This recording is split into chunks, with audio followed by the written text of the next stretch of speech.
अस्सलामुअलैकुम वरहमतुल्लाहि वबरकातुह।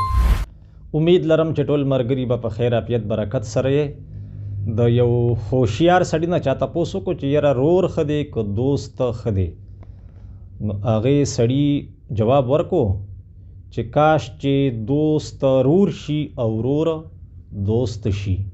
اینې که ستا روري نو د رورولۍ چې څه لوازمات یې خو د رور نه پوره کېږي، خو د دوستۍ چې کم فواید او راحتونه او کم کارونه دي نو هغې دپاره سړی بیا بار ګرځي او ګوري څوک دوست.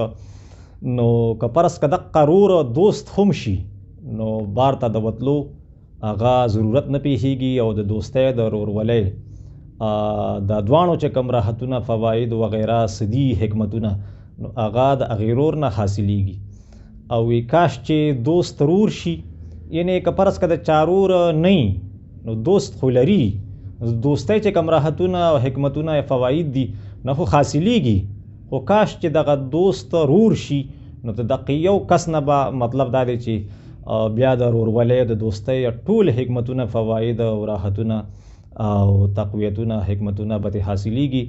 نو سړی به بیا مطلب دا دی هغه څه نه څه پوروالي به پرې کېږي او ارمان به نه کوي کاش چې دوست خو مې شته چې رور مې وي نو ښه به یا روري وي نو لکه ارمان به نه کوي چې کاش چې رور خو مې شته خو چې دوست مې وي نو ښه به.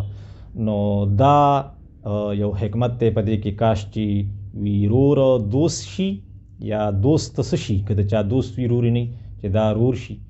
نو مطلب دا دی چې دواړه ښه دي او دغه یو که ورسره بل کردار ادا کړي نو نور به م څه شي، نورن علی نور شي. یعنې که ته دوست یې د چا نو ورسره رورولي په ځان کې پیدا کا، او که رور یې د چا نو ورسره دوستي په ځان کې پیدا کا. نو مطلب دا دی چې د یو ځای نه به هغه پوره چې څه حکمتونه راحتونه فواید یې به حاصلیږي نو وخت به بچ کېږي او مطلب دا دی چې فواید به بړاویږي. نو امید دی چې زما د خبرې په مطلب به تاسو پوه شوي. الله پاک خوشحاله ساته.